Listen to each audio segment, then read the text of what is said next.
Welcome back to another deep dive, everyone. Today we're taking a look at the history of the life and actions of Alexander the Great. Wow, that's a mouthful. Yeah, it is a bit, isn't it? It's a translation from the French of Monsieur de Vugela. Apparently, the guy spent like 30 years perfecting it. This edition we have here was printed in London, and it's not just your average Alexander biography. Oh, what else is in there? Well, get this. There's this whole section on ancient Egypt. It's pretty wild. Ancient Egypt? Like what kind of stuff? I mean, they go into everything. Pyramids, obelisks, the Nile, canals, you name it. There's even talk of a canal connecting the Red Sea to the Mediterranean. Can you imagine? That would have been something else, a shortcut from the Mediterranean to the Indian Ocean. Talk about changing the course of history. Exactly. And it doesn't stop there. They even dive into their customs, laws, learning, even their government. Pretty thorough, right? Definitely sounds like it. You said they also covered mummies, right? Yep. They talk about embalming and even have some hieroglyphics in there. It's like a little peek into their world. Fascinating. It's amazing how much they managed to cram into a single book. It really is. So for everyone listening, what we're going to try to do today is pull out some key insights into Alexander's early life, his relationship with Philip, his dad, and those pivotal events that kind of set him on the path to greatness. And we can't forget about those intriguing details about ancient Egypt. As seen through the lens of this text, it's important to remember that we're looking at things from the perspective offered by this particular historical account. Right, exactly. So let's get into it, shall we? Yeah. Starting with Alexander's early life. Now, the text tells us that a lot of the Greek historians back then, well, they were pretty keen on the idea that big, important figures had to have extraordinary beginnings, signs of prodigy, divine favor, all that jazz. They considered it natural to attribute these things to their great men. That's pretty common in ancient historical accounts, actually. You see it all over the place. Really? Like where? Well, think about the Roman emperors, for instance. Many of them were said to have been born under unusual circumstances or to have shown signs of their future greatness from a very young age. That makes sense, I guess. If you want to create a powerful image for a leader, attributing a touch of the divine or supernatural is a pretty good tactic. It's about shaping their legacy from the very beginning. Okay, yeah, I get it. So these historians, they documented Alexander's extraction, probably meaning his lineage and ancestry, and any big events surrounding his birth. But the interesting part is that the text seems to suggest that not everyone actually believed all the hype. You mean not everyone bought into the whole prodigy thing? Exactly.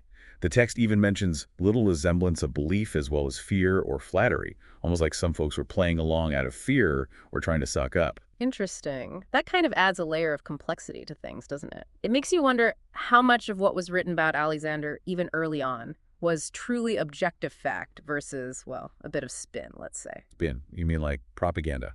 Maybe not outright propaganda, but certainly an awareness of the power of crafting a certain image. Yeah, and this idea of image making, of shaping a legacy, it's even more evident when the text talks about Alexander himself.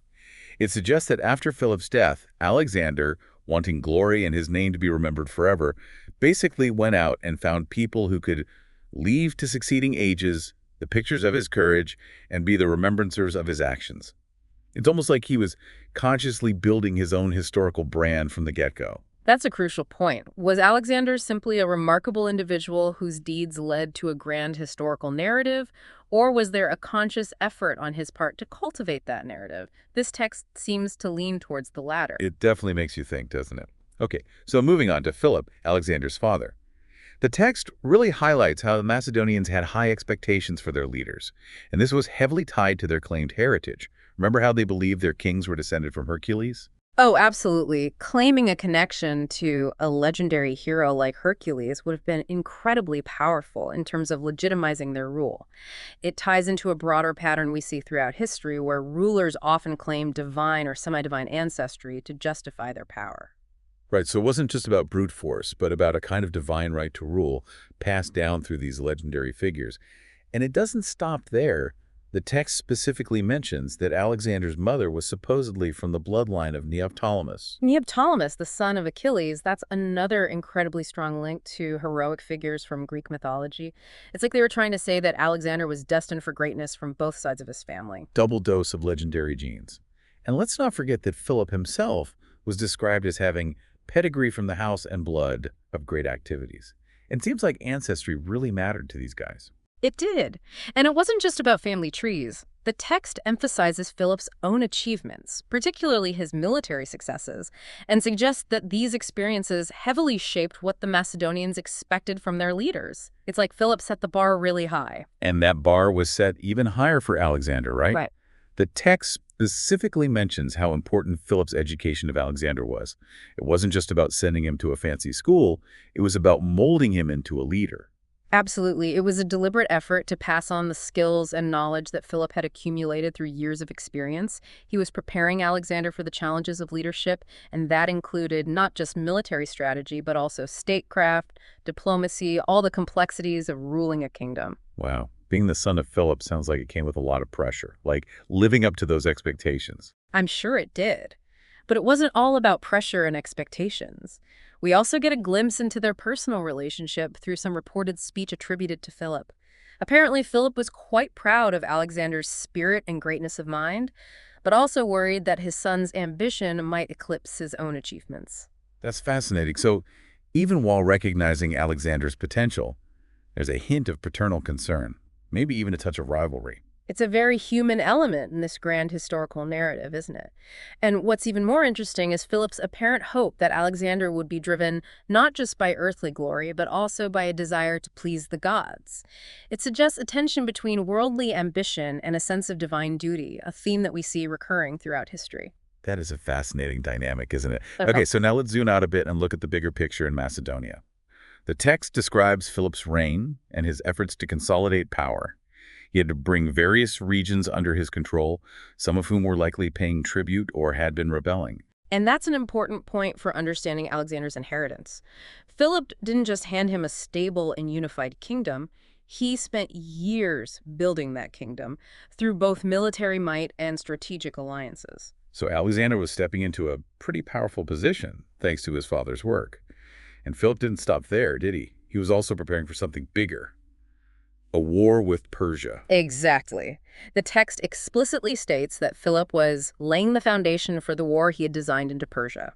He was stockpiling resources, forging alliances, and basically getting everything ready for a major military campaign. So Alexander wasn't just inheriting a powerful kingdom, he was inheriting his father's unfinished business, so to speak. And that's something we need to keep in mind as we continue to explore Alexander's story. His actions weren't just driven by personal ambition, they were also shaped by the legacy and the specific geopolitical situation he inherited from his father. Right. And speaking of inheritance, the transition of power from Philip to Alexander, well, it seems to have been remarkably smooth. The text mentions Philip's death, and then almost immediately states that the Macedonians shifted their allegiance to Alexander. It's almost like they were expecting it. It's certainly suggestive of a well-managed succession plan on Philip's part. It seems he had groomed Alexander for leadership and had taken steps to ensure a stable transfer of power. It's also worth noting that the text refers to the government of Macedonia in the absence of Philip his father, which implies that Alexander had already held some degree of authority and responsibility even before officially becoming king. That makes a lot of sense. He wasn't some unknown quantity suddenly thrust into power. He was already a known and seemingly respected figure within the Macedonian court. Precisely. And that early experience in governance would have been invaluable for him. It's like an apprenticeship for kingship, if you will. And it wasn't just political experience that Alexander had under his belt, right? He'd already proven himself on the battlefield. The text mentions how, at the age of 16, while Philip was away, Alexander was left in command and successfully subdued the Illyrians. That's a pretty impressive feat for a teenager. It is. It speaks to his military talent and leadership abilities, and it also likely served to boost his credibility among the Macedonian troops and the wider populace. He wasn't just a figurehead. He was someone who had already tasted victory in battle. It's almost like they were trying to say, look, this young guy, he's got the bloodline, he's been trained by the best, and he's already proven himself in combat. He's ready to lead. That's a great way to put it. It was a combination of inherited prestige, careful preparation, and demonstrated competence. Okay, so before we wrap up this part of our deep dive, we have to touch on that intriguing detail about the ancient Egypt section in this book. I mean, it's not just a brief overview, it's a whole section. They go into all sorts of things. Their impressive buildings, like the pyramids and obelisks, their geography with the Nile, the Lake of Moeris, even that proposed canal connecting the Red Sea and the Mediterranean.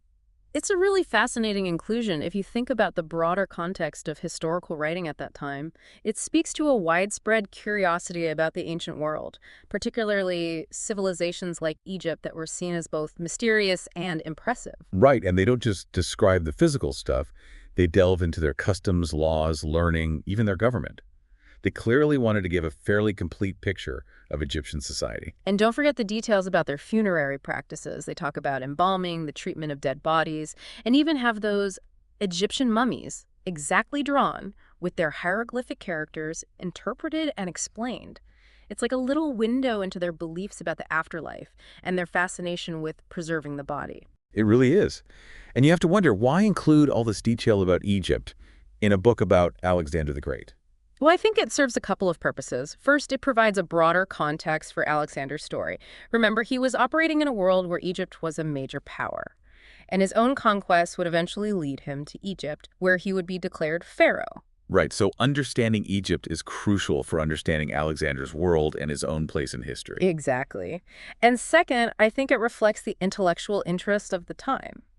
This was a period of great interest in classical history and culture, and Egypt was a big part of that.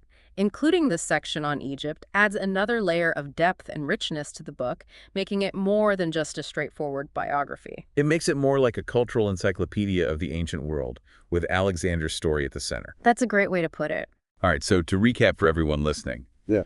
We've seen those early signs of Alexander's ambition, his potential awareness of his own image and legacy, and the undeniable influence of his father Philip's military and political successes. The Macedonian state was in a strong position thanks to Philip's work, and Alexander, even at a young age, had already proven himself capable both politically and militarily. And we can't forget that intriguing detail about how the text frames Alexander's actions, even early on, with a clever eye towards how he might be remembered by future generations. It raises questions about the nature of historical narratives and the role of self-promotion, even in antiquity. It really does. And it makes you wonder, how much of Alexander's legacy was a result of deliberate image-making versus genuine achievement? It's a question that historians continue to debate to this day, and I don't think there's a simple answer. But it's a question worth asking, and it's one that this text encourages us to grapple with. Absolutely. And for everyone listening, here's a final thought for you to ponder. If we delve deeper into this book's detailed account of ancient Egypt, could it reveal any surprising connections to Alexander's own story, and perhaps shed more light on the world he was about to conquer? It's something to think about. And with that, we'll wrap up this deep dive. Thanks for joining us. Thanks for having me. Until next time.